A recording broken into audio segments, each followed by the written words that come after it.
Voilà, alors j'ai pris un bloc de feuilles quadrillé. Alors évidemment, ce serait beaucoup mieux si vous en aviez à la maison, mais je peux comprendre que vous n'ayez pas forcément votre matériel avec. Et donc si vous avez une simple feuille blanche, ça devrait suffire. Maintenant, si vous avez des petits carrés, des grands carrés, ça ne change rien. Alors essayons de ne pas perdre nos habitudes d'écrire son prénom, la date et le titre.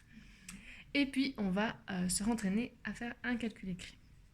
Alors, premier calcul écrit, on fait assez simple. Donc deux nombres à trois chiffres, donc unité, dizaine, centaine, unité, dizaine, centaine. Et donc, ce qu'il faut vraiment retenir dans les calculs écrits pour les additions et la même chose pour les soustractions, qu'on verra plus tard, il faut absolument penser à aligner chaque colonne, donc chaque rang d'unités, les uns en dessous des autres. Donc si les unités, ici c'est le 1, il devra d'office être en dessous ou au-dessus, peu importe, du 3 qui est l'unité de 483. Les dizaines, c'est le 5, c'est bien 50, devra d'office être aligné avec le 8, qui est ici 80 dans ce nombre-là. 251, le 2 est bien une centaine, 483, le 4 est une centaine aussi, donc le 4 et le 2 devront être l'un en dessous de l'autre. C'est absolument ça qu'il faut bien retenir, c'est la base du calcul écrit. Sans ça, vous allez vous tromper à chaque fois. Donc, j'ai donné le calcul en ligne, c'est toujours généralement comme ça que je vous les donne, en devoir, en évaluation, on travaille sur feuille, et c'est comme ça que je vous les donnerai aussi plus tard quand vous allez devoir vous entraîner. Donc, j'ai mon 483 et mon 251, donc j'écris mon nombre, le premier, plus 251. Alors, j'ai bien aligné mes unités en dessous des unités, les dizaines en dessous des dizaines, les centaines en dessous des centaines. Je trace une ligne à la latte normalement, mais j'ai oublié de prendre la mienne. Du coup, on va faire notre petit calcul écrit. Bon, alors celui-là, il est relativement simple. 3 plus 1, ça fait 4. Très bien, je vous ai entendu jusqu'ici. 8 plus 5, ça fait 13. Alors, le premier problème de l'addition écrite, c'est que je voudrais bien écrire 13, mais je ne peux pas. Je dois écrire un seul chiffre par colonne. Donc, normalement, 8 plus 5, nous sommes tous d'accord que ça fait 13. Je vais écrire le chiffre, le dernier, celui des unités, dans la colonne des dizaines. Parce que 8 plus 5, ça fait 13 dizaines. On sait que 10 dizaines, ça fait une centaine. On essaye de se rappeler un petit peu de ces cours des années précédentes.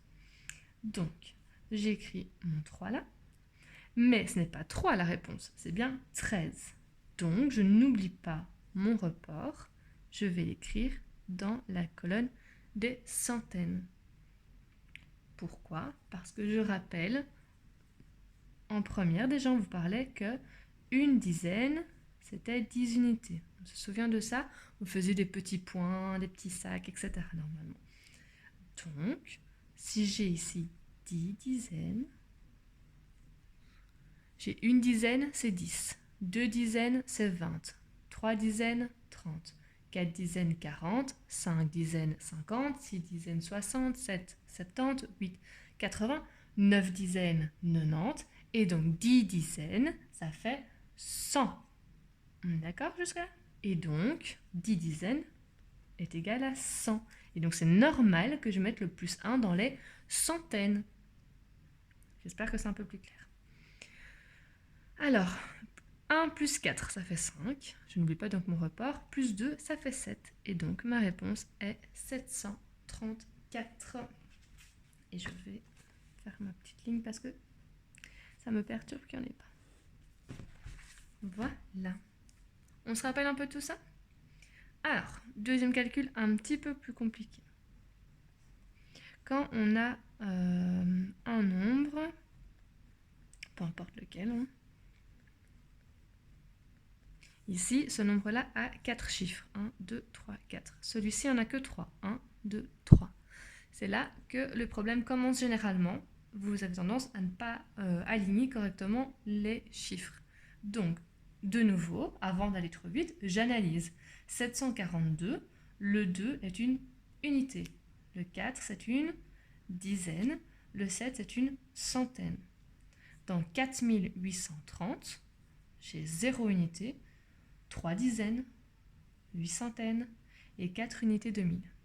Je vais devoir, de nouveau, comme dans le nombre précédent, aligner les unités ensemble, les dizaines ensemble, les centaines ensemble, et ici, il n'y a pas d'unité de 1000, et donc celui-là, il sera, entre guillemets, tout seul.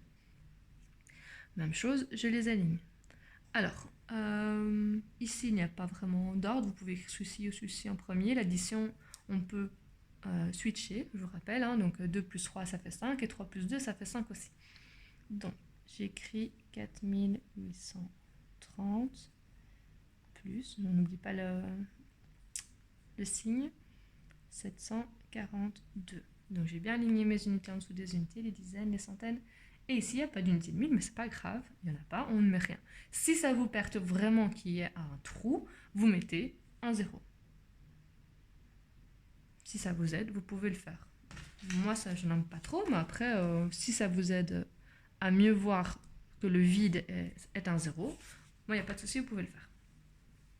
Alors, de nouveau, j'additionne. Je commence toujours par la droite, hein, j'ai oublié de le préciser tout à l'heure.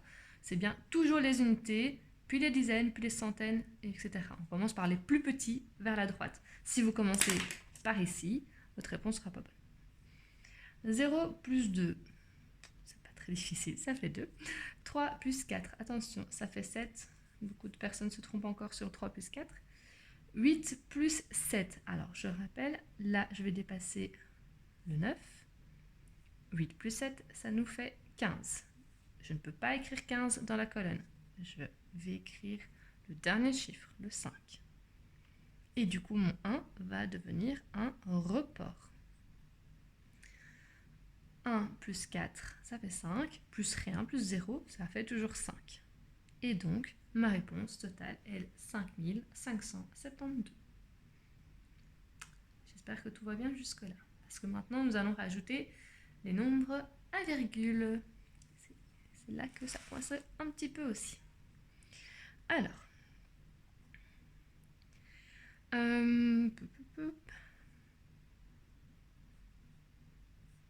bon, j'invente les nombres en direct. Ah, on va commencer par un plutôt simple. Donc, nous avons 483 et 2 dixièmes, 508 et 1 dixième.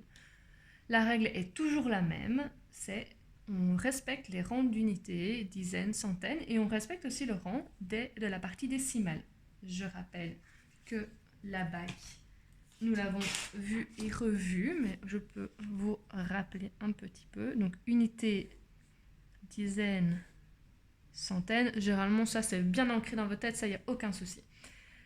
Ce qu'on oublie, c'est que ici, après les unités, à la place de la virgule, il y a la partie décimale. On se rappelle la partie après la virgule. On a les dixièmes, les centièmes et les millièmes. On se rappelle de ça? Et on doit faire attention aussi. Ici, je vous ai bien lu le nombre. C'est bien 2 dixièmes et 1 dixième, parce que c'est le premier chiffre. Je ne sais pas si on voit encore mon abac, oui. C'est le premier chiffre juste après la virgule. Donc, si je devais écrire ce nombre dans la BAC, je mettrais bien le 2 dans le dixième, le 1 dans le dixième. Donc, ils vont aller l'un en dessous de l'autre. Si vous avez un peu du mal avec la partie décimale, vous pouvez avoir comme repère votre virgule. La virgule, elle est toujours, on se rappelle, ici, dans cette colonne qu'on avait toujours mise un petit peu plus fine. Des fois, elle était coloriée, ça dépendait un peu de la BAC qu'on utilisait. La virgule est toujours entre l'unité et le dixième. Toujours, il n'y a jamais d'exception. Donc, ici, si je ne sais pas trop encore ma partie décimale, je peux simplement me dire, voilà, j'ai ma virgule, donc le nombre avant, mon 3, est une unité, mon 8 est une unité. Et ça, j'en suis sûr et certain. Ou certaine, ça dépend si vous êtes une fille ou un garçon. Ensuite, nous avons les dizaines, ici, le 0 et le 8. Nous avons les centaines, le 5 et le 4. Et il suffit d'aligner. Donc de nouveau, j'écris mes chiffres, je les espace bien, histoire d'être bien au clair avec mon calcul.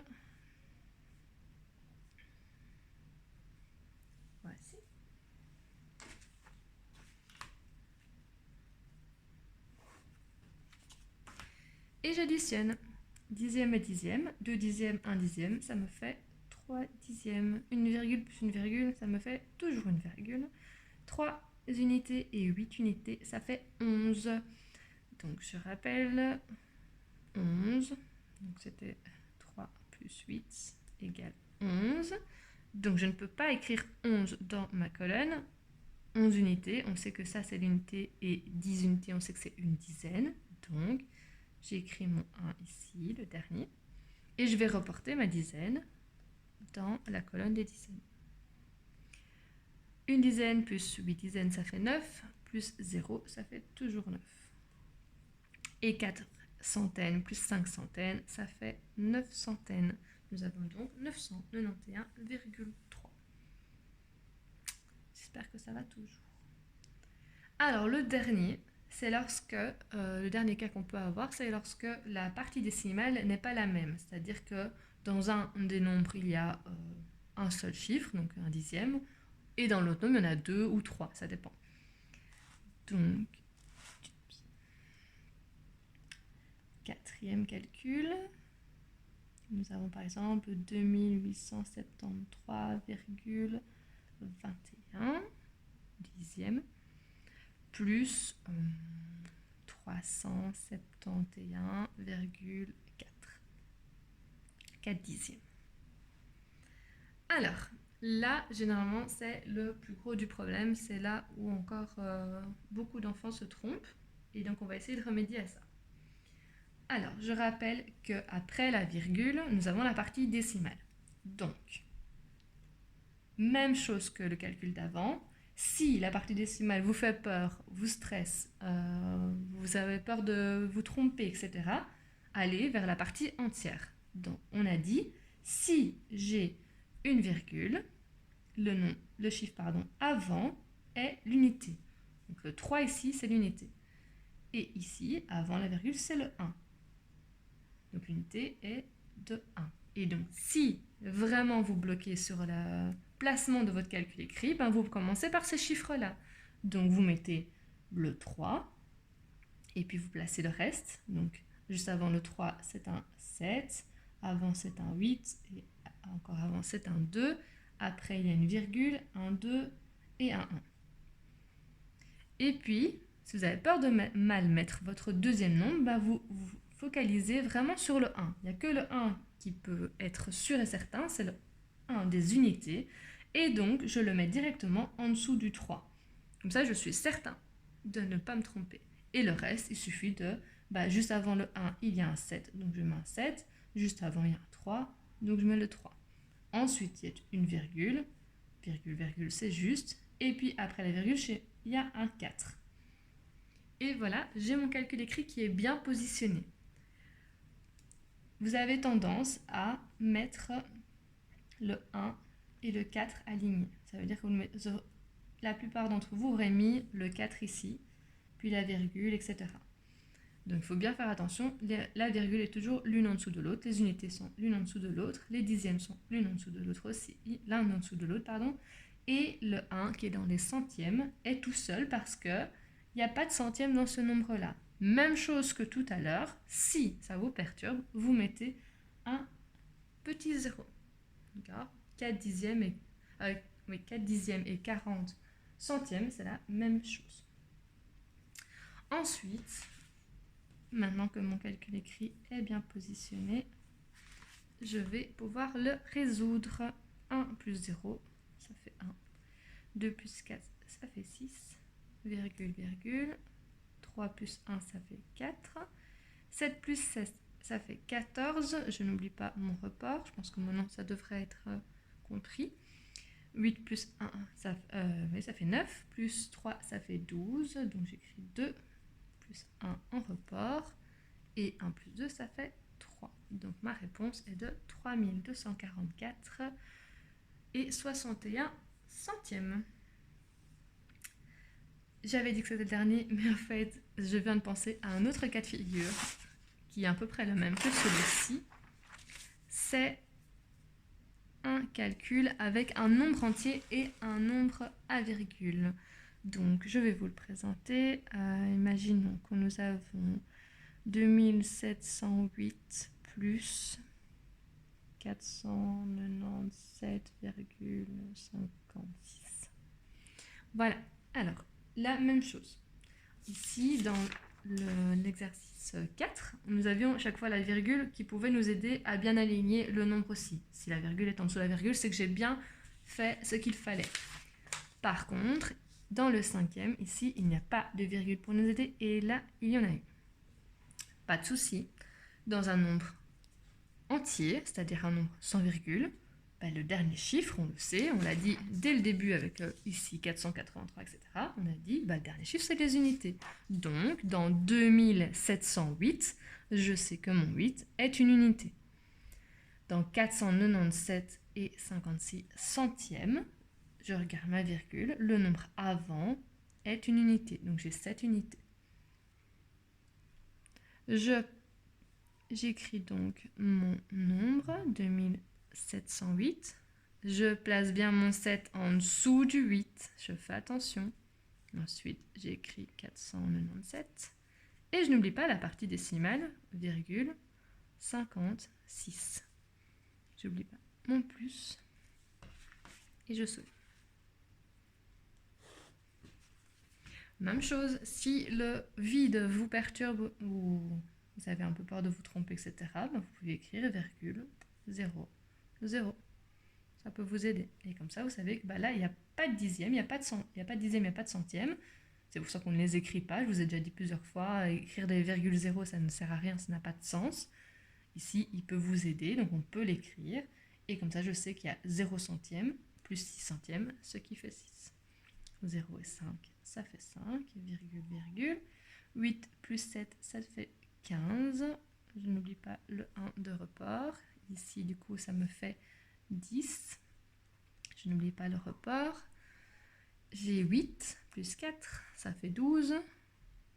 J'ai encore un report. Et du coup, j'ai 3 dans les unités de 1000. Et donc, ça me fait 3205 et 56 centièmes. Voilà, j'espère que du coup, grâce à cette vidéo, ce sera un petit peu plus clair pour vous. Et maintenant, ce sera à votre tour de jouer.